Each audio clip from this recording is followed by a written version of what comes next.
हमारे मेयर के इलेक्शन लड़ चुके लक्की चौधरी जी से कृपया वो आए और अपने मूल्यवान विचार रखें।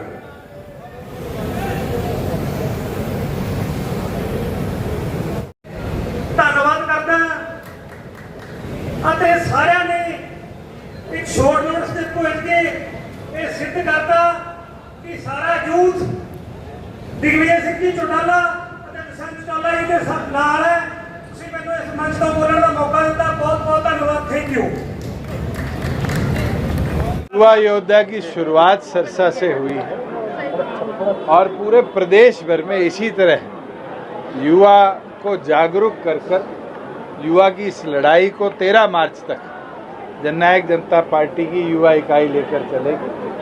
और जिस तरीके से चाहे वो रोजगार के अंदर हो चाहे शिक्षा के अंदर हो अनियमितताएं सरकार की उसको उजागर भी करेगी और उसके लिए संघर्ष करने का भी काम करेगी।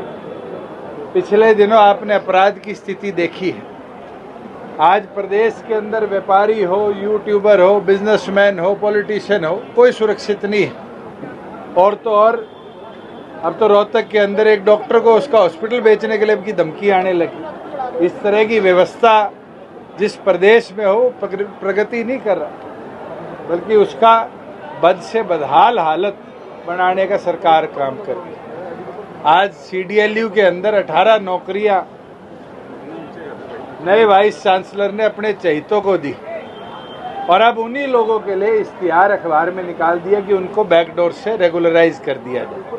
जो लोग खर्ची पर्ची की करते थे बात, आज वही बैकडोर के माध्यम से प्रदेश के अंदर रोजगार को लूटने का काम कर रहे हैं। और एक यूनिवर्सिटी नहीं है, जैसे ऐसे युवा योद्धा प्रदेश के अलग अलग जिलों में जाएगा वहाँ के कॉलेजेस और यूनिवर्सिटी के अंदर भी जो अनियमितताएं होंगी उसके लिए संघर्ष करने का काम करें। और आज जहां धान और बाजरा मंडियों में आ चुका है, सरकार अब तक किसान की ना तो खरीद कर पाई और ना उसको MSP दे पाई।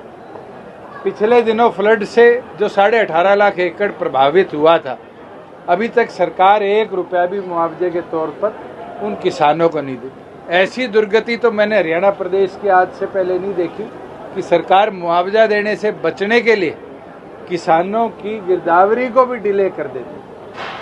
अगर सरकार फ्लड डिक्लेयर कर देती तो गिरदावरी पहले दिन से शुरू होती, मगर सरकार का टारगेट था कि पानी रिसेंट हो जाए, लोगों को मुआवजा देना ना पड़े, इसलिए 15 तारीख से गिरदावरी की शुरुआत करेगी। और ऊँट के मुंह में जीरा समान कह लीजिए, जो 2 साल पहले हमने मुआवजा दिया था वही मुआवजा, वही रेट्स, वही दरें इस साल रिपीट करने का काम किया। बल्कि पिछली बार तो हमने जिनके ट्यूबवेल बैठे थे उनको भी मुआवजा दिया था, इस बार तो सरकार ने उनके लिए भी कदम उठाने का काम किया। हम ये मांग करते हैं कि तुरंत मुआवजा रिलीज किया जाए और सरकार ऐसे जो लोग पीड़ित हुए हैं जिनकी प्राइमरी रेजिडेंस की बजाय कोई कोठा बना हुआ था, कोई ट्यूबवेल लगा हुआ था, छोटा कमरा था खेत के अंदर, उनके भी जान माल के नुकसान की भरपाई। सिर्फ अभी आपसे ही नहीं बल्कि जो इंश्योरेंस कंपनीज हैं उनको भी सपोर्ट कर रही है सरकार, उनकी प्रीमियम किसान भर रहे हैं लेकिन किसानों को उसका जो देखो, नायब सैनी जी ना तो इस फील्ड को समझ पाए अब तक, ना नायब सैनी जी ने ध्यान दिया। मुख्यमंत्री होने के बावजूद 5 दिन बाद फ्लड प्रभावित एरिया का दौरा करना ये दिखता है कि कितने गंभीर वो है। जिस कुरुक्षेत्र के एरिया के अंदर मैं दौरा करके आया, मेरे भी 72 घंटे बाद उस जिले का दौरा करते जहाँ से वो खुद सांसद भी रह लिए, विधायक भी हैं, तो ये गंभीरता दिखती है कि उनकी किसान के प्रति क्या सोच है।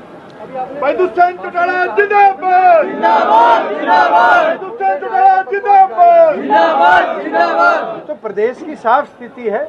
आप खुद बता दो, हांसी में अपराध कितना बड़ा है, रोहतक में अपराध कितना बड़ा है। मैं तो जींद गया था, जींद के एक पत्रकार साथी ने बोला 1 महीने में 22 मर्डर हो गए।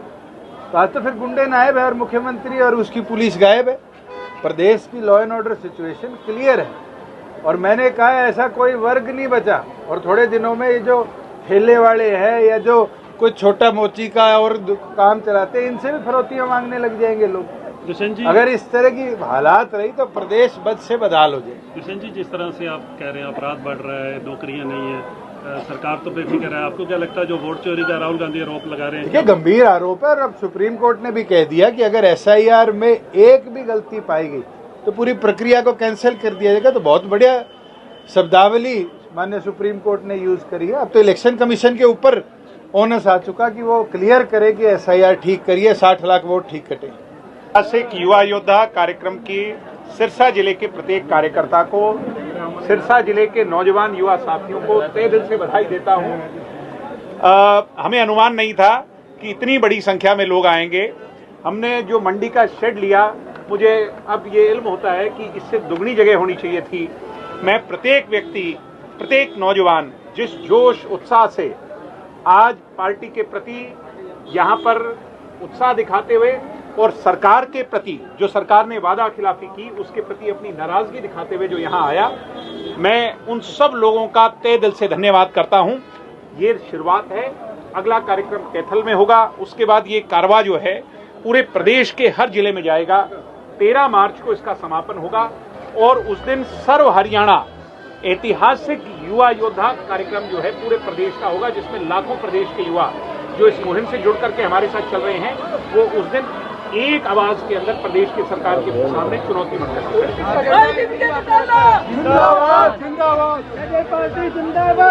मैंने कहा कि आज से युवा एक बात तय कर लें कि भविष्य में युवा की लड़ाई युवा ही लड़ सकता है। बेरोजगारी, शिक्षा सुधार, स्वास्थ्य सुधार, चिकित्सा सुधार, आज प्रदेश के अंदर यूनिवर्सिटी कॉलेजेस के अंदर व्यवस्था सुधार, इसकी अगर कोई सोच सकता है, अगर इसकी कोई सुध ले सकता है, लड़ाई लड़ सकता है, आज के इस पूरे उसमें अगर किसी पैरामीटर पे इसको खोलोगे तो दुष्यंत चौटाला के सिवाय दूसरा नहीं। इसलिए मछली की आंख और अर्जुन का तीर, दुष्यंत चौटाला को मुख्यमंत्री बनाना है, उसके लिए हमने आज संकल्प लिया।